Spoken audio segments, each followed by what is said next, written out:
client's rights. She was elected to the bench because she believes in doing the right thing. I'm very passionate about helping people, period. Sometimes life pulls you from up here to down here to teach you a lesson. And you're in a valley right now. There are lessons in this valley. I hope you learn from them. Objective, independent justice. You can always turn your life around. If you keep walking, you can overcome whatever circumstances you're facing. This is Supreme Justice with Judge Karen. Amber Chester is suing garage owner Ricardo Jacobs in the amount of $233.60 for damages to her car while parked in his complex. Miss Chester, you are suing Mr. Jacobs for $233.60 for your car's broken mirror. Is that right? And your car's mirror was broken in a parking garage belonging to the defendant. Yes, Your Honor. Okay, so is this a parking lot or is it a parking structure? It's a 3-story parking structure here. Okay, and you own it? I own it, yes. Okay, and do you have any security there? I have security cameras installed for my own security, and my insurance requires security cameras. So your insurance requires that you have a camera on every floor? There are 2 cameras per floor, Your Honor, observing each deck. Okay, all right. So how long have you been parking your car in this parking garage? I've been parking pretty much daily for the past year and a half. Okay. So what happened the day that your mirror was broken? The day I returned to my vehicle, I saw that the mirror had been broken off, and I immediately went to talk to Tamika. Who's Tamika? She's the parking attendant. Tamika Jenkins. She's here. Okay. Don't tell me what she said. Whatever she said, I'll hear it from her. But after speaking to her, what did you do as a result of speaking to her? As a result of speaking to her, I contacted the owner of the parking structure. The defendant?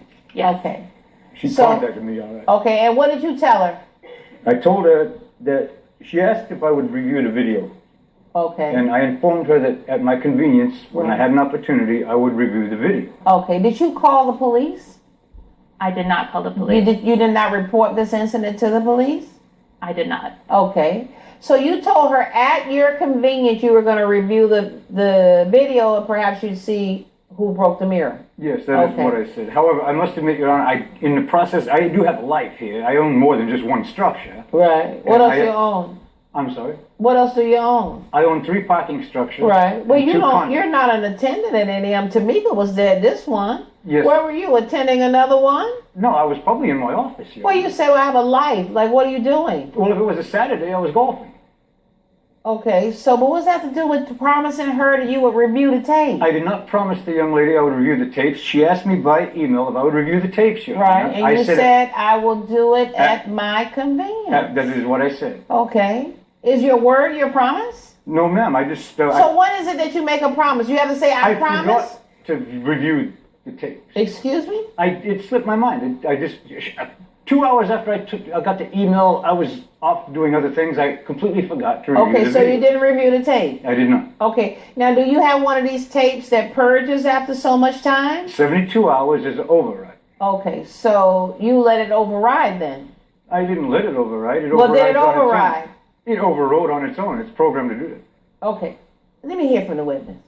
Court calls Tamika Jenkins. And coming up, you were reasonable or unreasonable in your duty. I think it's unreasonable of her, wait, take your hands off your hips and stop pointing at me. Closed captioning provided by... You're watching Supreme Justice with Judge Karen. We're back with the case of Amber Chester, who is suing Ricardo Jacobs for property damage to her car. So you were the parking lot attendant, Miss Jenkins? Yes. Okay, so what is it that you have to tell me? Well, she came to me really... The plaintiff came to me really upset, and, her mirror is broken and she wants to know who did it. Okay. And I informed her that, I don't know who did it. Right. And we have signs that say that we're not responsible. You park at your own risk. Right. Your signs say park at your own risk. Well, do you have pictures of your signs? I do. Let me see the signs.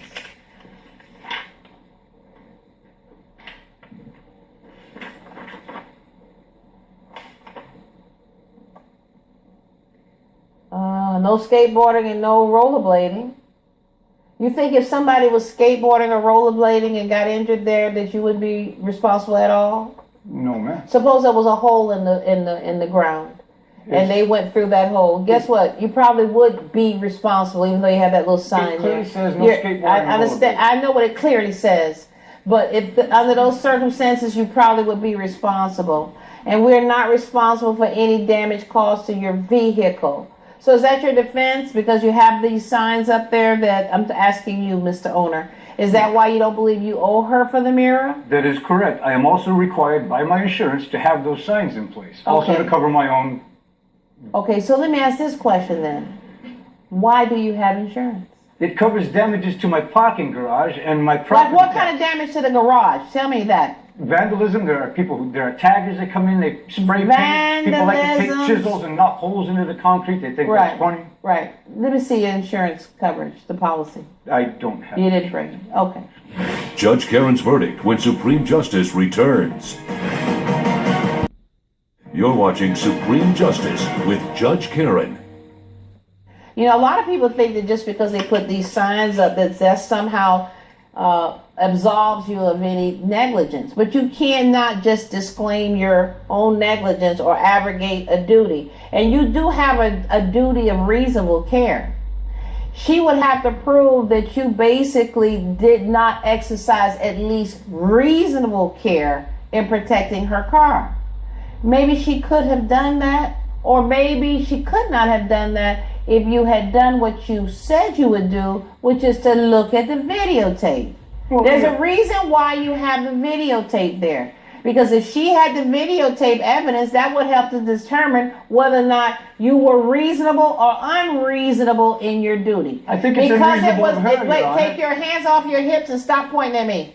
Since the video was in your possession and you have a life to live, you were probably out playing golf and you let those 72 hours lapse, I'm going to hold that against you and find in favor of the plaintiff in the amount of $233.60. Judgment for the plaintiff in the amount of $233.60. Good luck to you both. All right.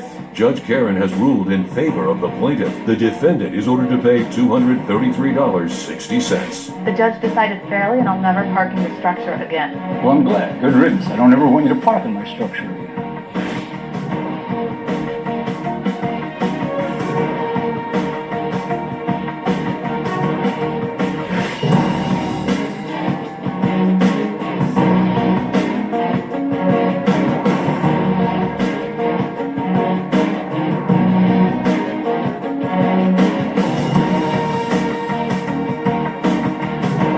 This has been a production of Entertainment Studios.